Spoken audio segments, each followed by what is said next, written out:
Part 1. Before the Taliban. Chapter 1. As Free as a Bird. I am Malala, a girl like any other, although I do have my special talents. I am double-jointed and I can crack the knuckles on my fingers and on my toes at will. I also enjoy watching people squirm as I do it. I can beat someone twice my age at arm wrestling. I like cupcakes but not candy. And I don't like dark chocolate, and it should be called chocolate at all. I hate eggplant and green peppers, but I love pizza. I think Bella from Twilight is too fickle, and I don't understand why she chose that boring Edward. As my girlfriends in Pakistan would say, he doesn't give her any lift. Now, I don't care much for makeup and jewelry, and I'm not a girly girl, but my favorite color is pink, and I do admit I used to spend a lot of time in front of the mirror playing with my hair. And when I was younger, I tried to lighten my skin with honey, rose water, and buffalo milk. When you put milk on your face, it smells really bad. I say that if you check a boy's backpack, it will always be a mess, and if you check his uniform, it will always be dirty. This is not my opinion. This is just a fact. I am a Pashtun, a member of a proud tribe of people spread across Afghanistan and Pakistan. My father, Zinawin, and my mother, Tupake, are from mountain villages, but after they married, they relocated to Mingor, the largest city in Swat Valley, which is in the northwest Pakistan where I was born. Swat was known for its beauty, and tourists came from all over, so its tall mountains, lush green hills, and crystal clear rivers. I'm named for the great young Pashtun heroine, Malala, who inspired her countrymen with her courage. But I don't believe in fighting, even though my 14-year-old brother, Kishore, annoys me to no end. I don't fight with him. Rather, he fights with me. And I agree with Newton. For every action, there is an equal and opposite reaction. So I guess you could say that when Kishore fights with me, I oblige him. We argue over the TV remote, over chores, over who's the better student, over who ate the last of the cheesy Wotsits, over whatever you can think of. My 10-year-old brother Adel annoys me less, and he's quite good at chasing down the cricket ball when it was kicked out of bounds. But he does make up his own rules sometimes. When I was younger and these brothers started coming along, I had a little talk with God. I said, "You did not check with me before sending these two. You didn't ask me how I felt. They are quite an inconvenience sometimes." I told God, when I want to study, they make a terrible racket. And when I brush my teeth in the morning, they bang on the bathroom door. But I have made my peace with these brothers. At least with a pair of them, we could play a cricket match. At home in Pakistan, the three of us ran like a pack of rabbits in and out of the alleys around our house. We played a chasing game like tag, another game called Mango Mango, a hopscotch game called Chindaka, meaning frog, and thief and police. Sometimes we rang the bell at someone else's house, then ran away and hid. Our favorite, though, was cricket. We played cricket day and night in the alley by our house or up on the roof with its flat. If we couldn't afford a proper cricket ball, we made one out of an old sock stuffed with rubbish, and we drew wickets on the wall in chalk. Because Adel was the youngest, he would be sent to fetch the ball when it was off the roof. Sometimes he grabbed the neighbor's ball while he was at it. He'd return with a cheeky grin and shrug. "What's wrong?" he'd say. "They took our ball yesterday." But boys, well, boys. Most of them are not civilized as girls, and so if I wasn't in the mood for their boyish ways, I'd go downstairs and knock on the wall between our house and Safina's. 2 taps, that was our code. She'd tap and reply. I slip aside a brick, opening a hole between our houses, and we'd whisper back and forth. Sometimes we'd go over to one another's house, and we'd watch our favorite TV show, Shaka Laka Boom Boom, about a boy with a magic pencil. Or we'd work on little shoebox dolls we were making out of matchsticks and a bit of fabric. Safina was my playmate from the time I was about 8. She's a couple of years younger than me, but we were very close. We sometimes copied each other, but one time I thought she had gone too far when my favorite possession, my only toy, a pink plastic cell phone my father had given me, went missing. That afternoon when I went to play with Safina, she had an identical phone. She said it was hers, and she said she bought it at a bazaar. Well, I didn't believe her, and I was too angry to think straight. So when she wasn't looking, I took a pair of her earrings. The next day, a necklace. I didn't even like these trinkets, but I couldn't stop myself. A few days later, I came home to find my mother so upset she wouldn't look at me. She had found the stolen trinkets in my small cupboard and had returned them. "Safina stole from me first," I cried, but my mother was unmoved. "You are older, Malala. You should have set a good example." I went to my room drenched in shame, but it was the long wait for when my father came home that was worse. He was my hero, brave and principled, and I was his Janie. He would be so disappointed in me. But he didn't raise his voice or scold me. He knew I was being so hard on myself already that he had no need to reprimand me.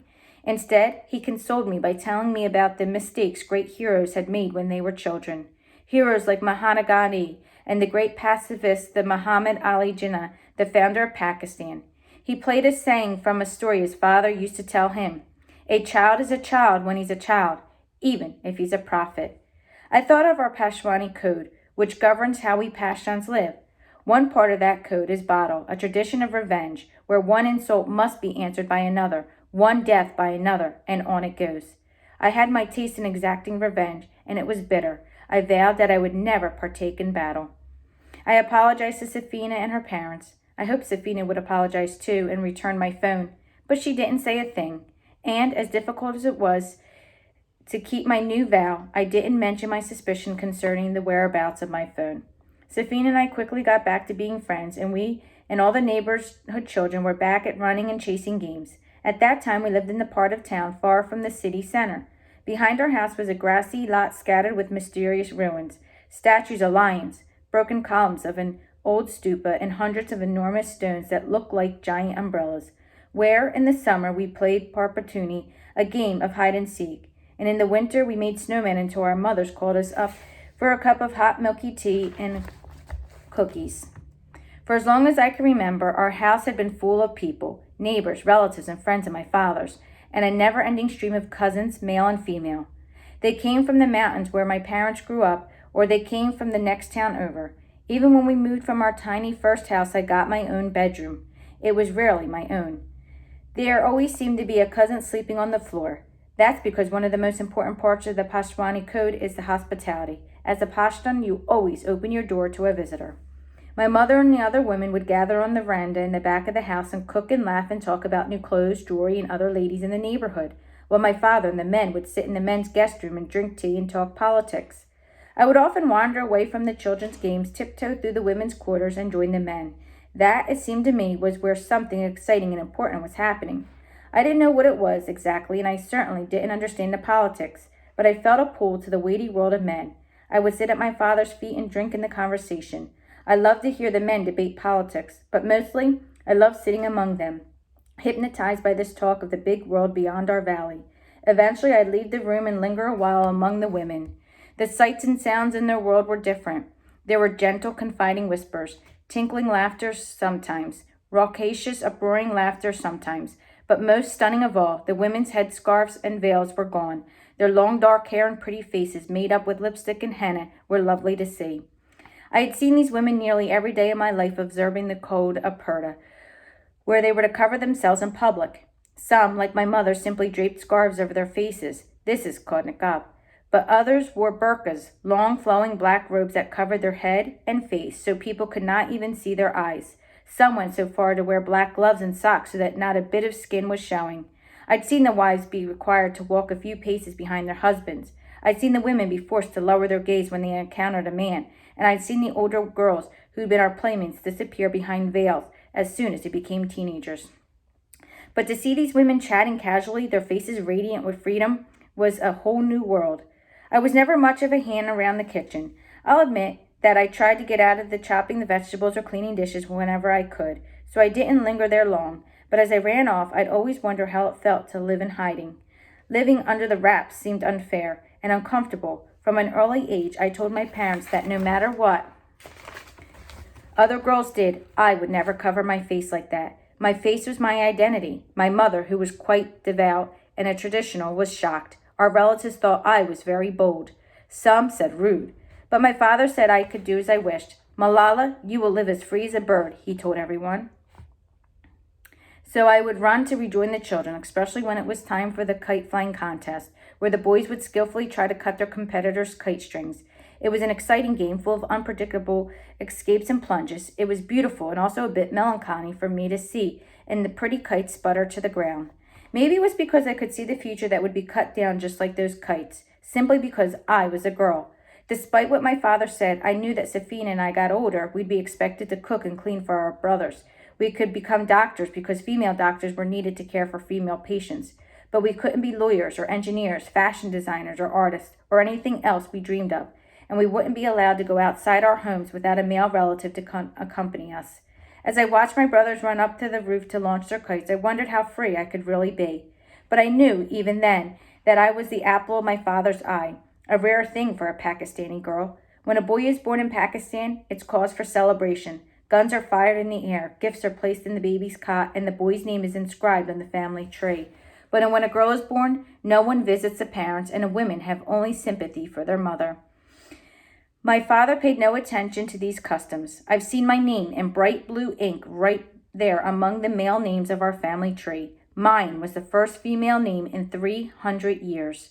Throughout my childhood, he sang me a song about my famous Pashtun namesake. O Malala of Marwood, he sang, rise once more to make Pashtuns understand the song of honor. Your poetic words turn words around. I beg you, rise again. When I was young, I didn't understand what any of this meant. But as I grew up, I understood that Malala was a hero and a role model, and I wanted to learn something from her. And when I started learning to read at the age of 5, my father would bring to his friends, look at this girl, he'd say. She is destined for the skies.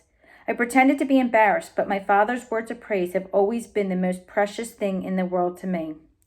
I was far luckier than most girls in the other way, too. My father ran a school. It was a humble place, but nothing more than blackboards and chalk, and it was right next to the smelly river. But to me, it was pristine.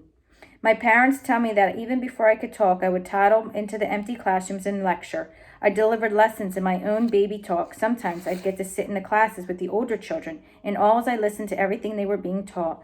As I grew, I longed to wear the uniforms I saw the big girls wearing when they arrived each day, shalwar kameez, a long blue tunic and loose white pants and white headscarf. My father started to school 3 years before I was born, and he was a teacher, accountant, and principal, as well as a janitor, handyman, and chief mechanic. He climbed up the ladder to change the light bulbs and down the well when the pump broke. When I saw him disappear down the well, I would think he would never come back. Although I didn't understand it at the time, I now know that there was never enough money. After paying the rent and salaries, there was not much left for food, so we often had little for dinner. But the school had been my father's dream, and we were all happy to be living it. When it was finally time for me to go to classes, I was so excited I could hardly contain myself. You could see I grew up in the school. The school was my world, and my world was the school. All right, for chapter 1, the question is, what is the attitude of Malala's father toward the birth of his daughter? So what was Malala's father's attitude toward her? Please answer the question on the Padlet, and we'll discuss it.